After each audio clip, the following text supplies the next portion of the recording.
Hello dear student, बहुत बहुत स्वागत अपने YouTube channel commerce with Sanjeev sir में। और कॉस्ट अकाउंटिंग के 3 चैप्टर्स हम लोग पहले ही क्लियर कर चुके हैं। आज ये चौथा चैप्टर स्टार्ट हो रहा है और इसके साथ साथ न्यूमेरिकल्स भी स्टार्ट हो रहे हैं। तो न्यूमेरिकल्स के लिए तो क्लासेस हैं वो अलग चलेंगे, लेकिन जो हमारे थ्योरिकल क्लासेस हैं उसमें आज चैप्टर नंबर 4 को हम पूरा करते हैं। और चैप्टर नंबर 2 से ही छोटे छोटे न्यूमेरिकल स्टार्ट हो गए थे और जिनको हमने कराया भी है। और यहां से मैं बताऊं, चौथे से आपके लिए काफी कुछ एग्जाम में मिलता है। तो यहां पर चैप्टर का नाम है सामग्री निर्गमन नियंत्रण एवं मूल्यांकन। क्या होता है इसको हम अंग्रेजी में कहते हैं मटेरियल, निर्गमन को कहते हैं इशू, नियंत्रण को कंट्रोलिंग कहते हैं, मूल्यांकन को हम वैल्यूएशन कहते हैं। तो इस पूरा नाम है इस चैप्टर का material, issue, control and valuation.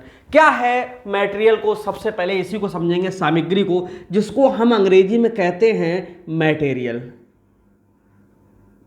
Okay, meaning of material, क्या होता है ये मटेरियल, समझिए।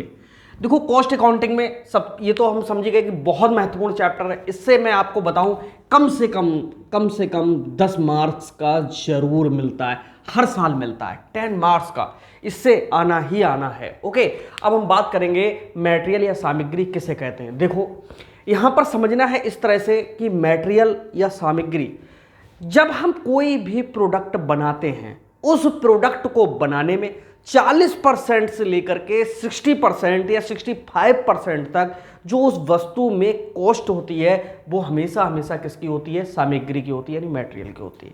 सपोज के लिए जैसे ये जो पेन बना हुआ है, इस पेन की लागत को अगर हम सही मापेंगे तो इसमें 40% से लेकर के 60% तक जो हिस्सा लगा हुआ है वो किसका, प्लास्टिक का लगा हुआ है। तो जो प्लास्टिक है इसकी कच्चे वाले रूप को, यानी जो एक बिना शेप की प्लास्टिक थी, या कह सकते हैं कि प्लास्टिक का कोई टुकड़ा हो सकता है, कोई शेप हो सकती है, कोई भी कतरने हो सकती हैं, मतलब किसी भी रूप में हो सकती है। कच्चा मटेरियल किसी भी रूप में हो सकता है, लेकिन जिससे हम किसी भी प्रोडक्ट को तैयार करते हैं उसी को हम कहते हैं क्या, मटेरियल। जैसे जो शर्ट मैं पहना हूं, अगर हम इसकी बात करेंगे कि इसकी सामग्री क्या है, तो इसकी सामग्री क्या हो सकती है आपको मैं बताऊं। अगर ये कॉटन की बनी हुई है तो जो कॉटन होती है, रुई होती है, वही इसकी सामग्री है। या अगर हमने धागे से इस कपड़े को बनाना है तो जो धागा है वो इस टी शर्ट का क्या हो सकता है, मटेरियल हो सकता है। तो मटेरियल कुछ और नहीं है बल्कि प्रकृति से प्रदत्त, यानी प्रकृति से प्राप्त वो सारी वस्तुएं जिनके अंदर कहीं ना कहीं आवश्यकता पूर्ति का गुण विद्यमान है, उनको किसी भी पक्के माल में ढालने के लिए जब प्रयोग किया जाता है उन्हीं को हम क्या कहते हैं, मटेरियल कहते हैं, या हिंदी में इसे सामग्री कहते हैं। तो सामग्री वे पदार्थ हैं जिनसे कुछ ना कुछ बनाया जाता है।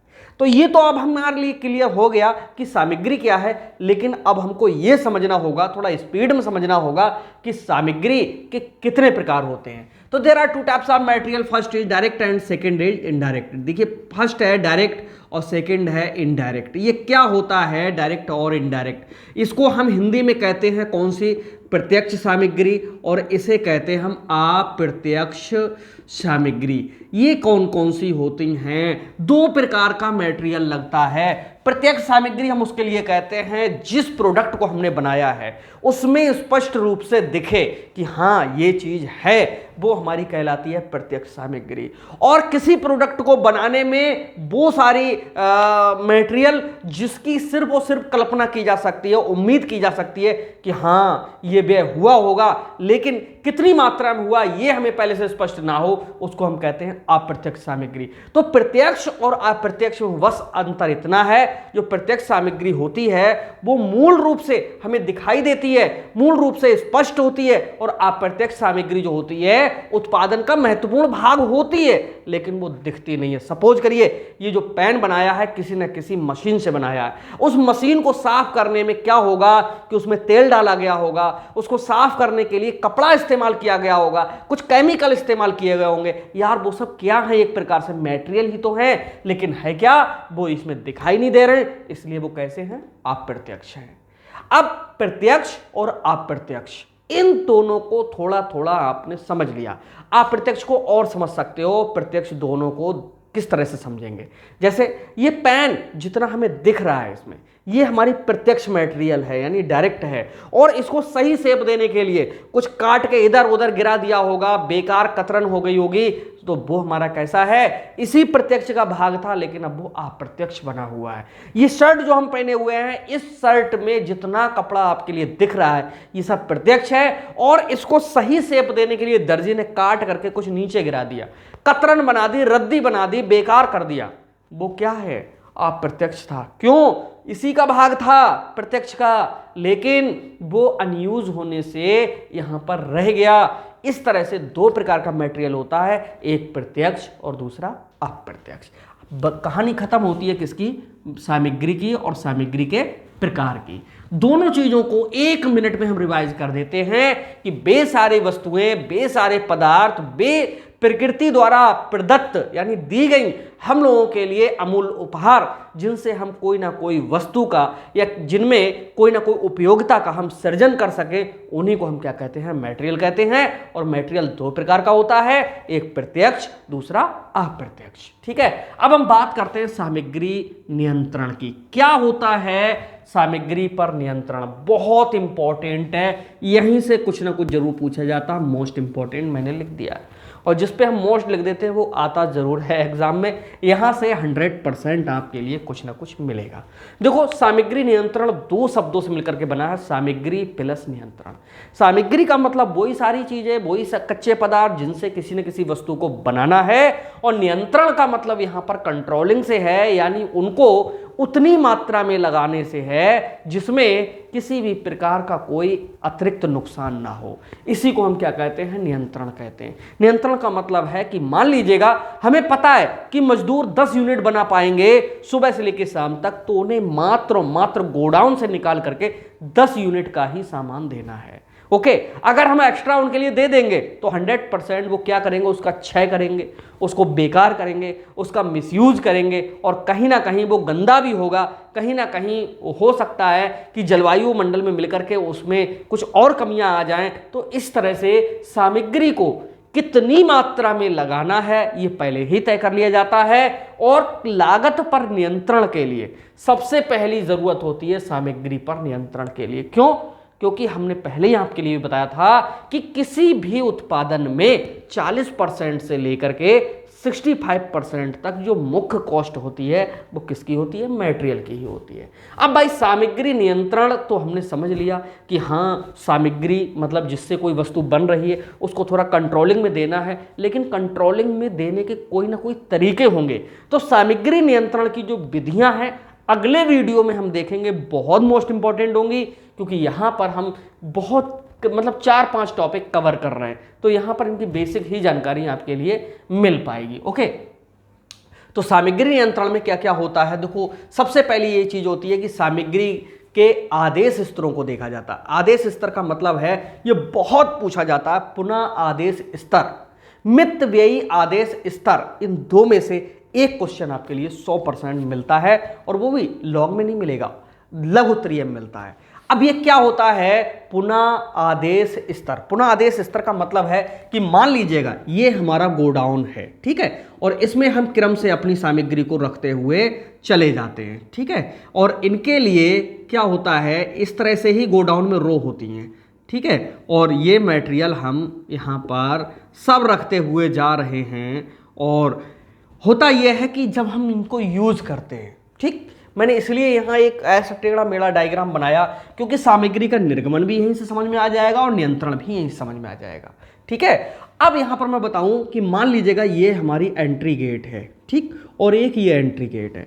अब यहाँ पर क्या होता है कि सामग्री को जब भी उठाया जाता है एक सिस्टम से उठाया जाता है। यहाँ से उठाते हुए चले गए, और जब चले गए फिर इधर से नहीं आना है, इधर से ही उठाते हुए अब हम चले गए। चलाते चलाते चलाते क्या हुआ कि हमने देखा कि यहाँ तक की सामग्री खत्म हो गई। अब इस वाले जो रो है उसमें स्टार्टिंग हो गई। समझ लो कि जैसे ही यहाँ से स्टार्टिंग होगी हमें तुरंत क्या दे देना है? आदेश देना है। किसके लिए? मंगाने के लिए। मंगाने के लिए का मतलब है खरीदने के लिए। क्या देना है? मंगाने के लिए आदेश दे देना है। बस यही पुनः आदेश स्तर कहलाता है कि कितना मटेरियल गोडाउन में रह जाएगा उससे पहले ही तुरंत मंगाने के लिए आदेश दे दिया जाएगा, यही कहलाता है पुनः आदेश स्तर। जैसे यहाँ से यहाँ तक मान लीजिएगा कि कोई 20 मानक है कि इतना गोडाउन में रहना ज़रूरी है, तो समझ लो कि इतना जैसे ही हम पहुँचेंगे यहाँ पर उससे पहले ही हम आदेश दे देंगे, जिससे कोई प्राकृतिक आपदा आ जाए, कोई घटना घटित हो जाए, मौसम खराब हो जाए, कुछ भी आ जाए, हमारा प्रोडक्शन नहीं रुकना चाहिए। प्रोडक्शन ना रुके इसके लिए इतना मटेरियल हम अपने गोडाउन में हमेशा स्टॉक में रखेंगे। अब जैसे ही माल खरीद करके आएगा, आपको पता कि इधर से लगना स्टार्ट होगा, वो इधर से ही लगना फिर से स्टार्ट होगा, और जितना ये रह गया अब ये सब कंज्यूम होता हुआ यहां तक चला जाएगा। अगली बार क्या होगा, फिर से इधर से रखना उठाना शुरू करेंगे, फिर इधर आकर के रह जाएंगे। तो इस तरह से क्या होता है कि मटेरियल कभी पुराना नहीं होता है, मटेरियल कभी खराब नहीं होता है, मटेरियल का कभी मिसयूज नहीं होता है, उनका अपना एक सिस्टम बना हुआ होता है। ठीक है, तो ये होता है हमारा पुनः आदेश स्तर, यानी कितना मटेरियल रह जाएगा हम दोबारा मंगाने का आदेश दे देंगे, यही कहलाता है पुनः माने दोबारा, आदेश माने किसी व्यक्ति के लिए इन्फॉर्म करना, आदेश देना, और स्तर का मतलब लेवल, यानी कितना रह जाएगा। दूसरा बहुत पूछा जाता है एग्जाम में, मितव्ययी आदेश स्तर, ये क्या होता है? सुनो, इसका नाम है मितव्ययी आदेश स्तर। इन दो में से एक जरूर पूछा जाएगा। ये मितव्ययी आदेश स्तर का मतलब क्या होता है? मतलब यह है कि हमें पूरे वर्ष भर में, ठीक है, पूरे वर्ष भर में 4 लाख रुपए के मटेरियल, 4 लाख रुपए का जो मटेरियल है उसे यूज कर लेना होता है। ठीक है, अब इस मटेरियल को 4 लाख वाले को एक बार में ही मंगा लिया जाए या 1 2 3 4 बार मंगाया जाए, कौन से में मंगाया जाए? अगर हम इकट्ठा मंगाते हैं तो मटेरियल सस्ता पड़ेगा, अगर हम 4 बार में मंगाते हैं तो 4 बार ढुलाई देनी पड़ेगी, 4 मतलब थोड़ा महंगा भी पड़ेगा। तो आपके समझ में ये आएगा कि एक ही बार में मंगाने में जब सस्ता पड़ रहा है तो एक ही बार में मंगा लिया जाए। जी नहीं, ये देखना पड़ेगा कि जब हम 1 लाख 2 लाख 3 लाख 4 लाख का मटेरियल एक साथ अगर खरीदते हैं तो पूरे वर्ष भर के लिए पैसा हमारा 4 लाख लगा हुआ है मटेरियल में ही, और जब हम 1 2 3 4 बार लगाते हैं तो हमें 1 लाख का 1 लाख का 1 लाख का 1 लाख का खरीदना होगा, तो हमारे 3 लाख रुपए बच रहे हैं अभी। उन 3 लाख रुपए को अगर हम बैंक में जमा कर देंगे, किसी अन्य जगह पर लगा देंगे, वहां से कितनी इनकम होगी? यानी 4 बार मंगाने में अगर हमारे लिए महंगा पड़ रहा है पूरा मटेरियल 5,000 और उन 3 लाख को दूसरी जगह लगाने से हमें पैसा मिल रहा है 15,000, तो हम फायदे में हैं। कितने के? 10,000 के, तब जब उस पैसे को हम किसी और जगह लगा दें और माल हम थोड़ा थोड़ा करके मंगा लें। यही होता है मितव्ययी आदेश स्तर, यानी जिसमें हमारा व्यय कम आए। ठीक है, यानी पूरी वर्ष भर पूंजी लगी रहे और पूंजी थोड़े समय के लिए लगी रहे, यानी थोड़ी थोड़ी मात्रा मंगा के हम यूज करते रहे, हमारा लागत कम आए। इसी को कहते हैं मितव्ययी आदेश स्तर और पुनः आदेश स्तर। बहुत मोस्ट इंपॉर्टेंट है, एग्जाम में मिलेंगे जरूर। सामग्री का निर्गमन, ये क्या होता है? सामग्री का निर्गमन, निर्गमन का मतलब होता है इशू ऑफ मटेरियल। जब हम कोई प्रोडक्ट बनाते हैं तो किस मात्रा में सामग्री को भेजा जाए प्रोडक्शन के लिए, यही सामग्री का क्या कहलाता है? निर्गमन कहलाता है। और सामग्री का जो निर्गमन होता है वो किस तरह से भेजा जाएगा, जैसे यहां पर हमने अभी सिस्टम समझाया, इसी को हम कहते हैं सामग्री का निर्गमन। ओके, यहां पर लीफो, फीफो, मीफो, हीफो, नीफो, ये सब सामग्री के मूल्यांकन की क्या हैं? विधियां भी हैं। तो सामग्री का जब निर्गमन करते हैं तो ये भी देखते हैं कि भाई किस रेट वाला आ रहा है, किस रेट का हम भेज रहे हैं, और जब मूल्यांकन करते हैं तो उसमें जो बची हुई सामग्री है उस सामग्री का मूल्य कितना है ये भी देखा जाता है। तो सामग्री कितने मूल्य की बची हुई है, इसके लिए मैं आपको बताऊं, जो सामग्री का मूल्यांकन की विधियां हैं उनके लिए हम स्टडी करते हैं, और उसमें सामग्री के मूल्यांकन की कम से कम नहीं तो 8 से 10 विधियां हैं जो आपको हमारे PDF नोट्स में स्पष्ट मिलेंगी। कौन कौन सी होंगी? नंबर 1 वास्तविक मूल्य, नंबर 2 बाजार मूल्य, नंबर 3 वास्तविक मूल्य और बाजार मूल्य जो दोनों में कम हो, और चौथा औसत मूल्य, यानी 3-4 बार में, जैसे 4 बार में हमने माल मंगाया तो चारों का एवरेज निकाल लो कि कितने का पड़ रहा है। इसके बाद में LIFO method, HIFO method, MIFO method, NIFO method. LIFO का मतलब होता है last in first out, FIFO का मतलब होता है फर्स्ट इन फर्स्ट आउट। इनके पूरे पूरे नाम भी आपके लिए उम्मीद है कि पता होंगे। तो इस तरह से 4 पॉइंट थे इसमें, सामग्री का अर्थ, सामग्री के प्रकार, सामग्री का नियंत्रण, सामग्री का निर्गमन, और 5वां जो था वो था सामग्री का मूल्यांकन। तो सामग्री का मूल्यांकन किसके लिए कहते हैं? सामग्री का मूल्यांकन से आशय उस सामग्री से है जो प्रयोग के लिए उपयुक्त हो रही है, उसकी कीमत निकालनी है, या जो बची हुई सामग्री है उसकी कीमत निकालनी है। यानी जिस सामग्री की कीमत हमें निकालनी है उसको किसी नियमानुसार किसी एक विधि का चयन करके उसकी कीमत ज्ञात करना सामग्री का क्या कहलाता है? मूल्यांकन कहलाता है। तो ये जो वीडियो है इस चैप्टर की बेसिक वीडियो है, और इस चैप्टर में कम से कम 3 वीडियो बनेगी जो हमारे इस चैप्टर के लिए पूरा कवर कर पाएंगे। तो उम्मीद है कि जितना भी हमने समझाया ये सब का सब आपके समझ में आ गया होगा। तो मिलते हैं हम अगली वीडियो में, तब तक के लिए बाय बाय। और इसको समझ जरूर लेना क्या हमने समझाने का प्रयास किया था। कमेंट में जरूर लिखिएगा कि वीडियो कैसा लगा। मिलते हैं, तब तक के लिए बाय बाय।